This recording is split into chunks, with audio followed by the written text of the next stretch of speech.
Peace, love, and harmony, family. I am Infinite Life, here to share the truth unapologetically. And what are we doing right now? Raising those frequencies. And what else? Raising those vibrations. Take that, take that, take that good ass energy I'm sprinkling on you right now. And what are we going to do? Breathe in this good ass prana that is conscious with all. Let's go.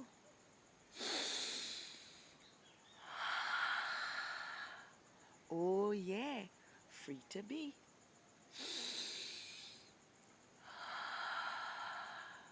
Beautiful. Infinitely. One more time. Deep down from the base of our spine. And light up those chakras.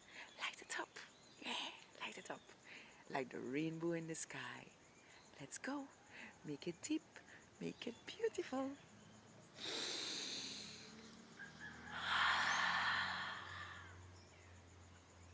Feels so good to be in the land of the living with praises and thanksgiving. Can I get a hello there? I hear you. Hello.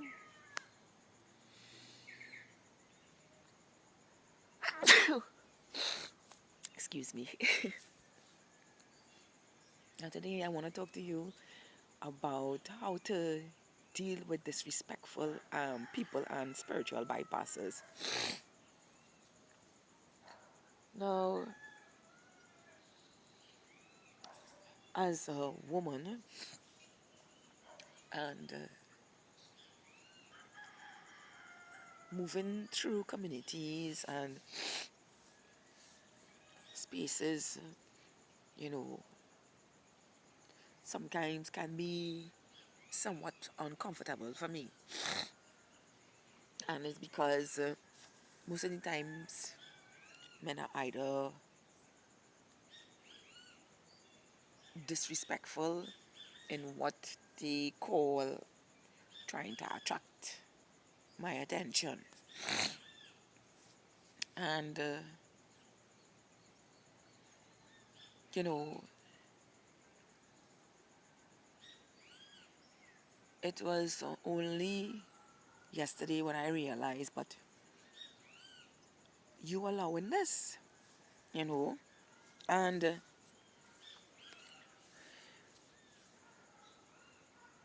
it was a firm realization for me that I was allowing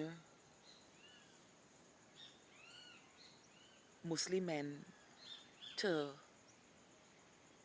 say what they want to me. Because I used to just say, like, psh, I never used to take it on, and I still don't take it on. But I never vent how I felt when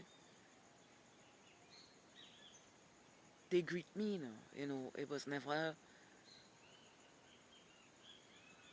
complimentary, but always, most of the times, well, sexual, you know.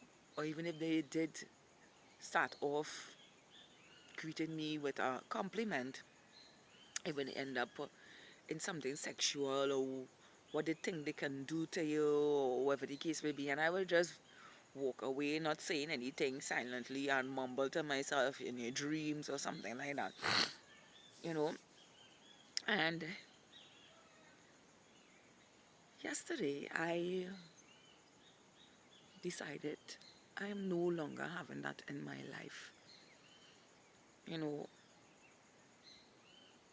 And I didn't target anybody, but this one particular person. Every time I would go up into the forest, I would have to pass through the village to go in that direction.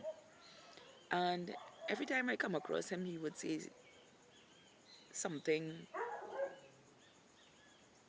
not pleasing onto my ear, or how he feel he can be with me. And I know I didn't pass him in the village. For some reason, he was in the waterfall cleaning his vehicle up there. And at first glance, I was like in my head, oh gosh, him again. You know, he just have nothing good to say to me and everything. So I made up my mind to not to engage with him like always. You know, I would still say good day and go my way. But what pissed me off while I was going up to the waterfall is when he turned to me and said, after me telling him good day, I could get a jockey back and go up there with you. You know, I was like, pump that brakes, Nell. Pump it, pump that brakes. Pump it right now. You know? Sorry, mosquitoes interfere with me.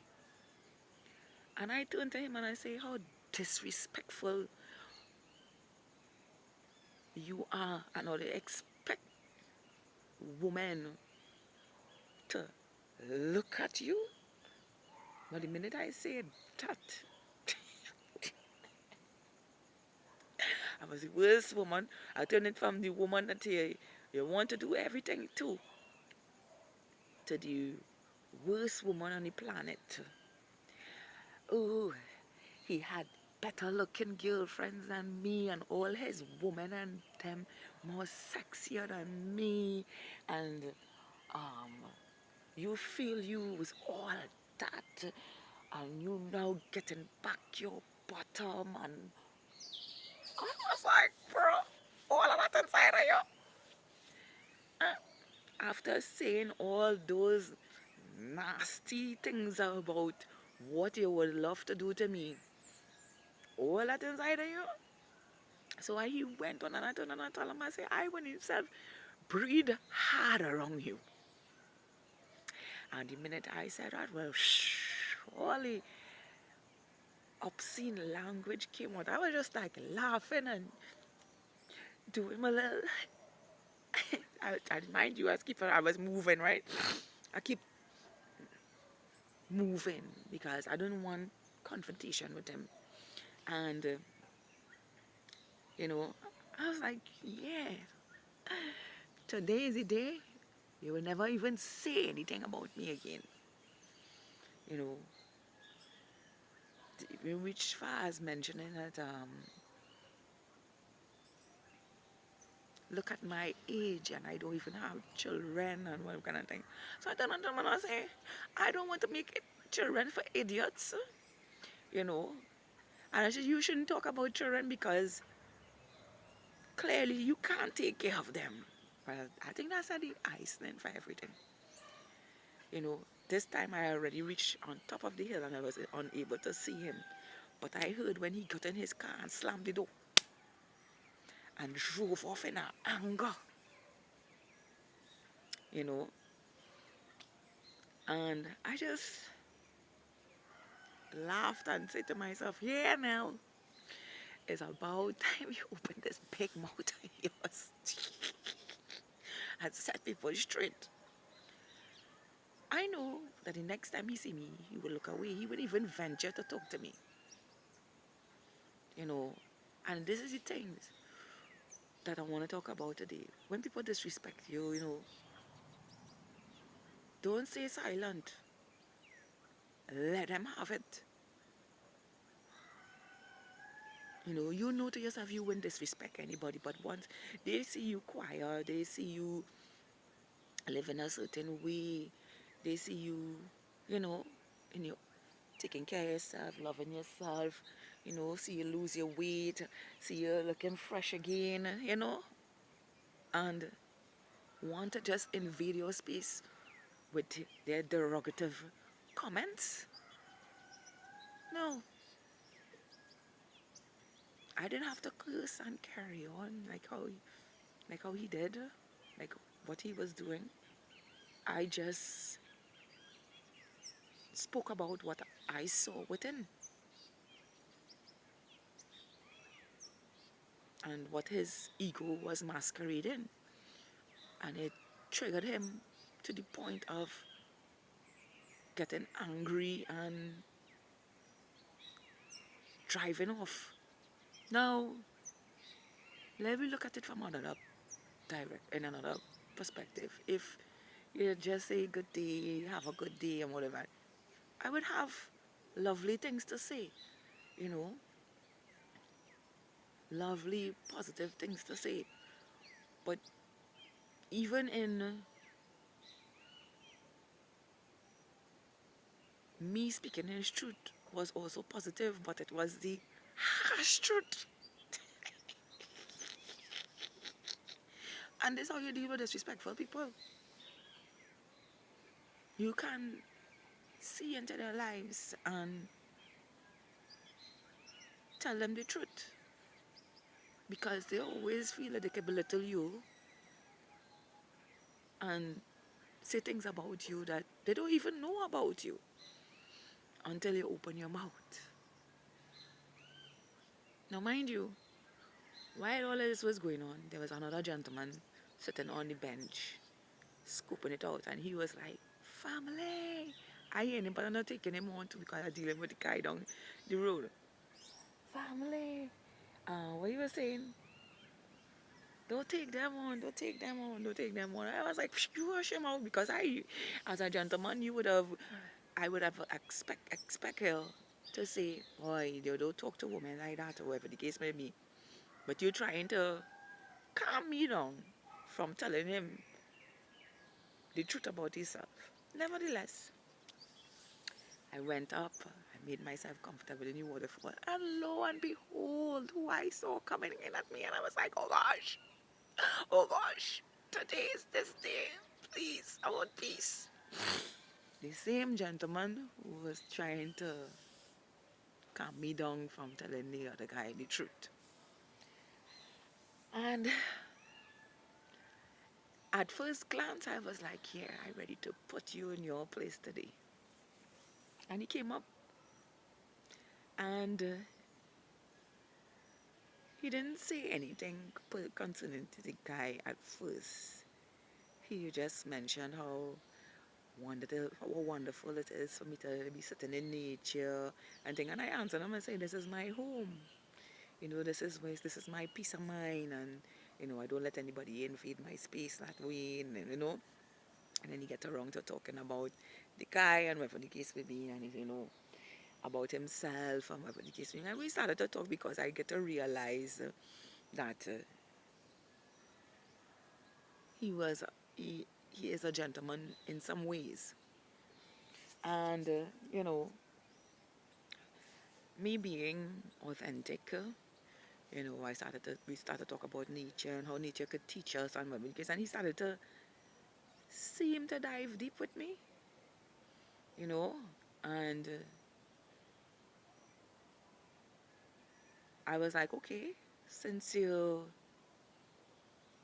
in tuned with spiritualism, we could have conversation.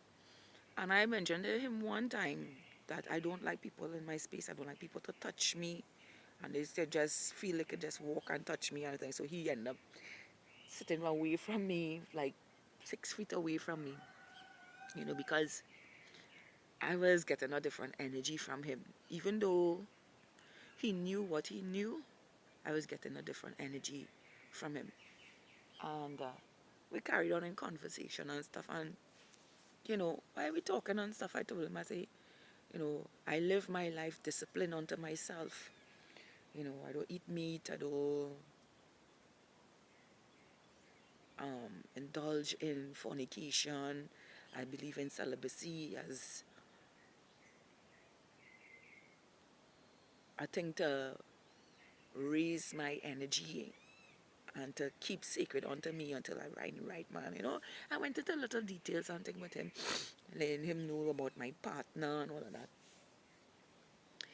And he is when he said to me that he's vegan, and when I mentioned that I'm vegan, and he said he's vegan also, I scanned his body, and I was like, you ain't no vegan. You understand? I don't like people to lie to me. And when I did a visual scan of his body, I So all his complications. And, you know, I told him further on into the conversation that, you know, my gifts are supreme and I can tell you about yourself. And he was like, tell me about myself, you know. And I, the first thing I said, well, I said, yes, Chad, but you were vegan, but you're not. And you need to change your diet. Well, he was like, I could see it on his face, like, oh my shit, and gosh, she know I'm not vegan.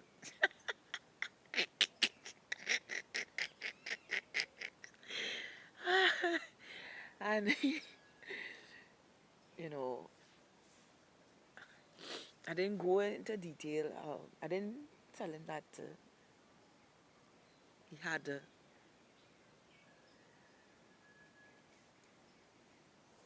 other problems, but I mentioned it in a way that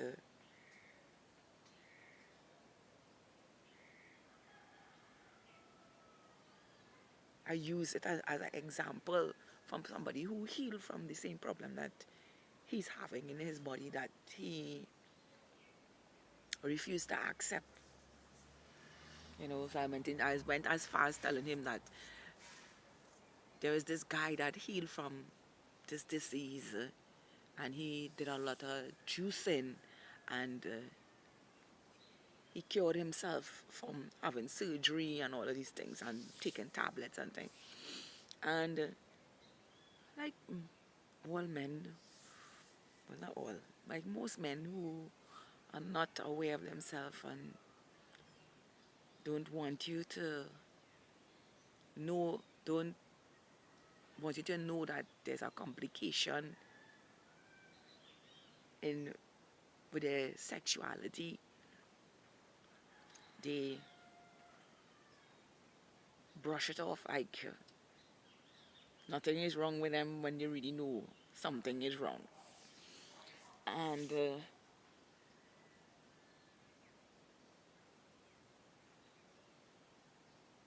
the minute I told him about the veganism, he spoke about eating chicken foot, and I was like, bro, see what I mean? He wanted to offer somebody with chicken foot, and he was talking about it like if he was helping the person with a meal. And I turned and I said, look, you see what I mean? You're not vegan. And you told me you was vegan up early, you know. And you kind of laugh it off in a kind of way. But you see, the thing with me is I always tell people, I hear everything. Don't feel that you're having a conversation with me and I'm not listening. I am listening from the start of the conversation straight down to the end. Right? Nevertheless, I say you need to change your diet and whatever the case may be, and practice what you know, because he knows a lot of spiritual stuff, but he's not practicing it. He's not disciplining it. No. You know, you know, he will start something and then drop off of it, and now using it to invade other female spaces. That don't work for me. You know. Nevertheless, he when I was about to bathe and in the spring, he followed me in, and I find it was really weird that he would follow me in. But never, you know, the spring is for everybody. So I turned and I told him, well, you go ahead and bathe, and I will bathe after, because I'm not gonna bathe with a stranger that I don't know. You know, I allowed him to bathe and everything, and he went on the other side, and then I took a bath, and I thought, well, he would have gone his way, but he went doing other things and waited for me to finish bathing.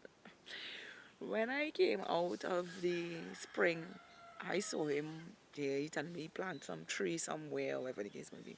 A seed somewhere so it could grow into a tree.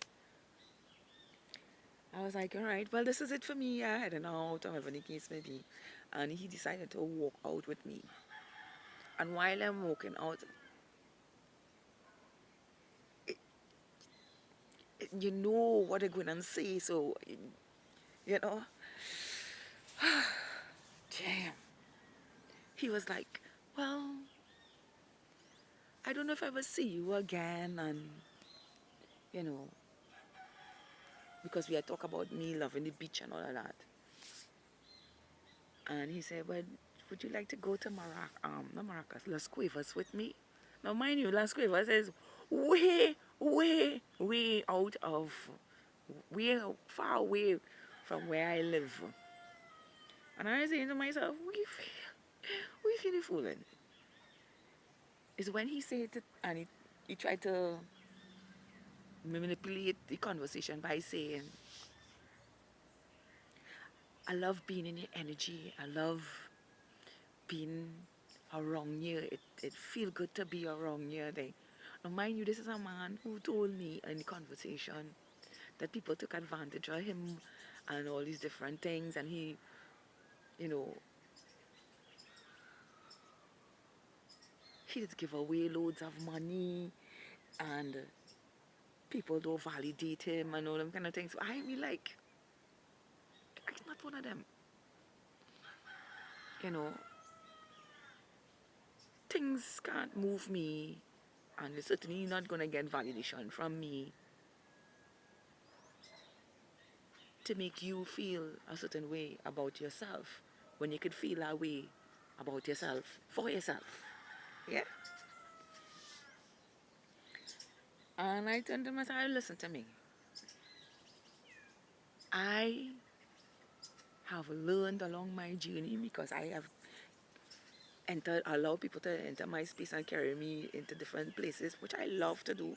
I don't mind going into new spaces and experiencing it, or going to the beach with people who I have a bath with, but it does never turn out good. So I choose to go on my own. When I'm ready to leave, I can leave. I don't have to wait for anybody, you know. I don't have to move on people's terms and conditions and stuff. So I turn around and tell them, no, it's not gonna happen. But thank you. You know, not even a phone number. Because you can see the outcome. Even if they're having conversations with you, you can see the outcome from what they say about themselves. You know,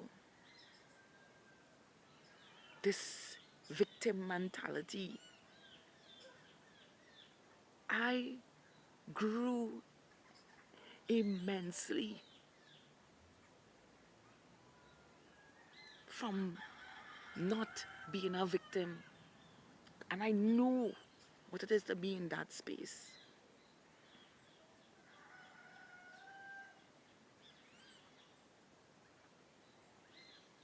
My partner could ruffle me up, and I mean ruffle me like shake me up. And not in a physical way, but in a mental way, to wake the fuck up and know who I am.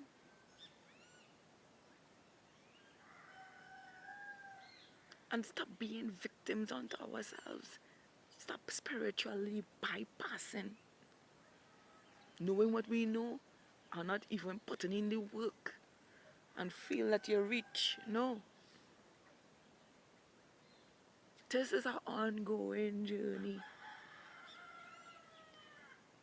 There is no point to get to, but to keep getting greater and greater and greater and greater and greater. Never ending greatness. Because the place that we came from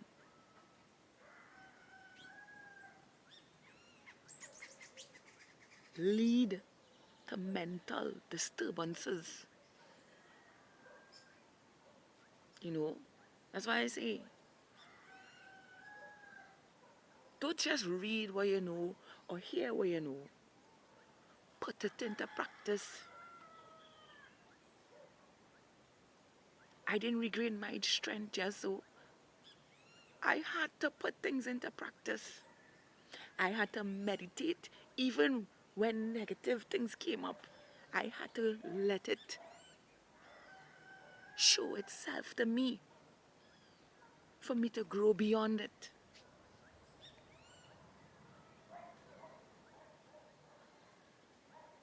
to become more positive within myself. Now that doesn't mean I don't use negativity, but I use it in a positive way, you know. It's what I call rude awakening.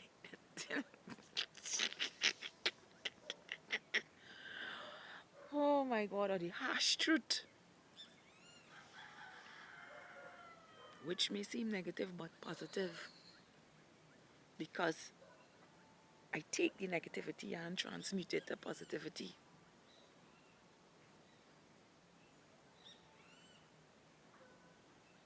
So I say to you today,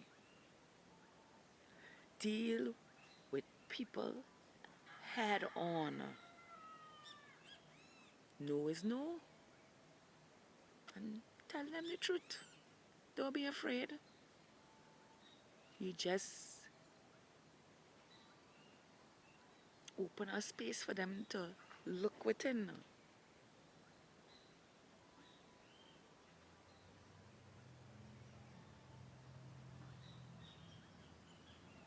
So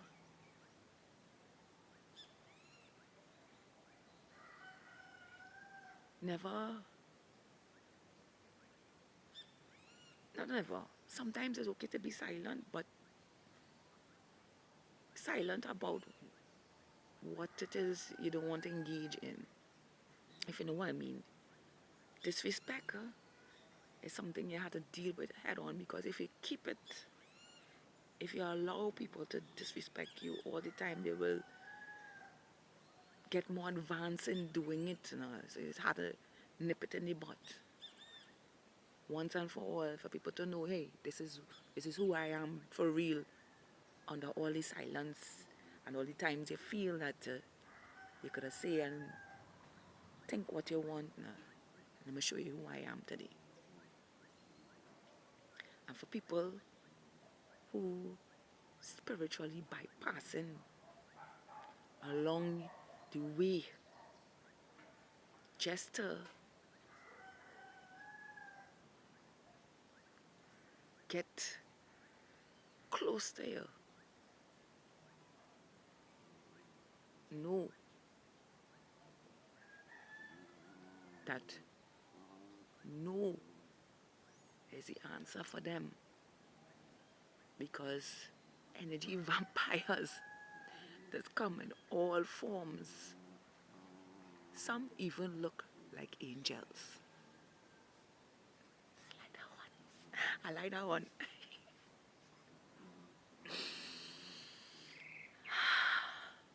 I am Infinite Life, here to share the truth with you. Unapologetically too. Please tap the like button, subscribe to my channel, share this with someone who needs to hear this.